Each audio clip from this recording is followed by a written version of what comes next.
Global happenings today. We communicate, we analyze global news. Stay tuned.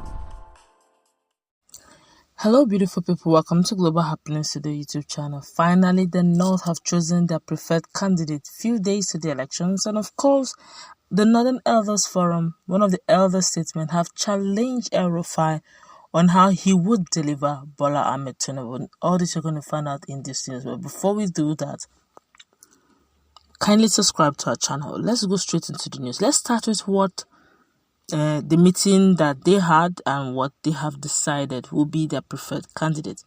According to the news that was published, it was reported that the convener of the Northern Elders Forum, NEF, that's the former Vice Chancellor of the Ahmadu Bello University, Zaria, in Kaduna State, Professor Ango Abdullahi, during an interview, has said that the Naira redesign cannot stop election rigging in Nigeria.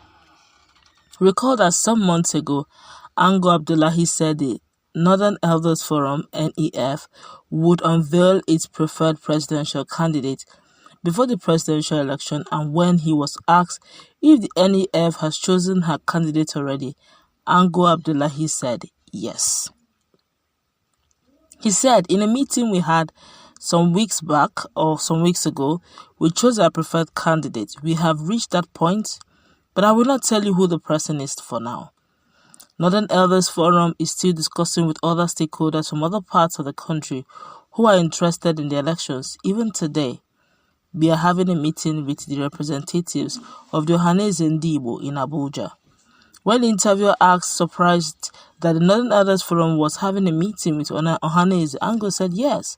Representatives of Northern Elders Forum and Ohaneze Ndigbo are meeting right now, and we do not know the outcome of their decisions yet or discussions yet, but when they are ready to tell us what they agree on, we will let you know. Now, that's for their preferred candidate. The question is, who could it possibly be? Your thought may be as good as mine. But let's find out, really, the challenge by Ango Abdullahi to El-Rufai. It was reported by the news that an elder statesman named Alhaji Tanko Yakasi, OFR, who is a Nigerian politician, a human rights activist, and a former liaison officer to the president, Shehu Shagari, has reacted to Governor Nasser El-Rufai's statement that the entire northern region would vote for Chief Asiwaju Bola Tinubu of the All Progressive Congress. In response to being informed that Tinubu is more likely to receive the highest number of votes in the north because of the APC governors, Ango Abdullahi stated that he will not give Tinubu votes. This was in response to the information that was provided to him.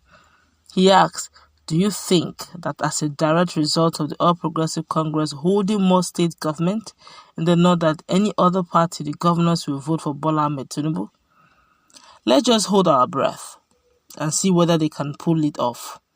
Every single one of the APC governors in the north only has one vote, the same as every other voter in the region. Do you think that governors appointed by the APC will get together and start calling voters to tell them how they should cast their ballots? Ango said that Nigerians will see what will occur while he was responding to Nasser El-Rufai's claim that the North will turn out for Tinubu. El-Rufai said that the North will turn out for Tinubu. He remarked, I'm holding my breath as El-Rufai makes good on his promise to deliver votes to Tinubu in the North. Who exactly is he? Who exactly is that person? Let us wait for him to deliver the votes to the location of his choosing, and then we will proceed. What I do know is that after everything is said and done, it will be the voters themselves who give the votes. After some further discussions, he stated, and I quote, this is how I see the situation. It will not be the governors who will deliver the vote in this election. The votes that have been cast are the ones that will be counted, and the result of the vote counts will determine who the winner and the loser are. Well, it makes a lot of sense, but then again, the question is, we told the little Ikenga some few months back discovered there's some disparities, especially in the Imo State, using case study of Imo State as an example, where some underage persons found their names in the voters' BVS registration and accreditation to make matters interesting. Some names that are not even Nigerian, found their way there. If you check out video playlist down there, you see it. But I believe that after that clarion call made by Ikenga, then I believe that INEC must have done some lot of adjustments here and there, corrections here and there. But one thing is certain.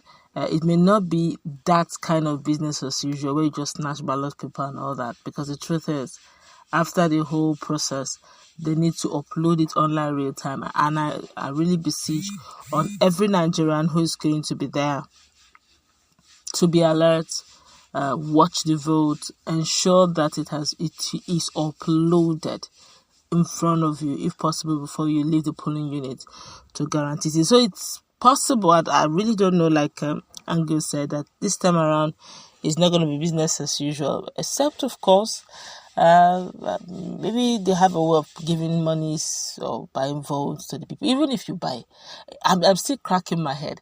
Okay, they collect your data. Okay, they give you 10,000 or whatever the case is, or Indomie or whatever, and they collect your PVC data. On that day, you need to come and cast your vote, thumb printing and all.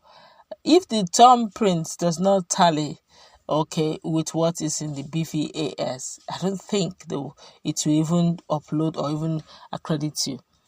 Except there's more to it than meets the eyes, except there's going to be some sort of mall in the INEC. I don't know how all those buying of or getting of the voter's card or data of the voter's card would turn to counted vote, but let's, like Angel said, let's see how things unfold, and let's see how eventually, like the likes of El-Rufai said, is ready or is going to deliver about 4 million votes. Wow, let's say it plays out, because Nigerians really have a mind of their own. Let's say it plays out. But let's see what people are saying. This one here say, well, Ango, you never supported El-Rufai, but he won you twice. Won you twice? I don't understand. Another person here says, thanks to you, Ango, may God continue to keep you and your family. Say amen to that. Another person says, which one you do? I don't get it, Nigerians and there, but sincerely speaking, with all due respect, the first news where they said they have made up their mind, they have reached out to Hannes Ndibo.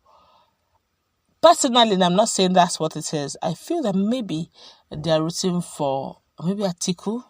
Atiku is another now, because do you need to reach out to Hannes Ndibo to make your input after you finish dialoguing? And I feel they should have, even long before now, reached out, because I remember that Hannes Ndibo already reached out to Middle Belt, Pandev, Middle Belt Association and all that. They've had meetings and they made public and endorsed their candidate. I'm surprised really why NEF is reluctant to endorse their candidate openly, so that people can know their stand. Well, let's say it plays out. That's going to wrap it up. Let's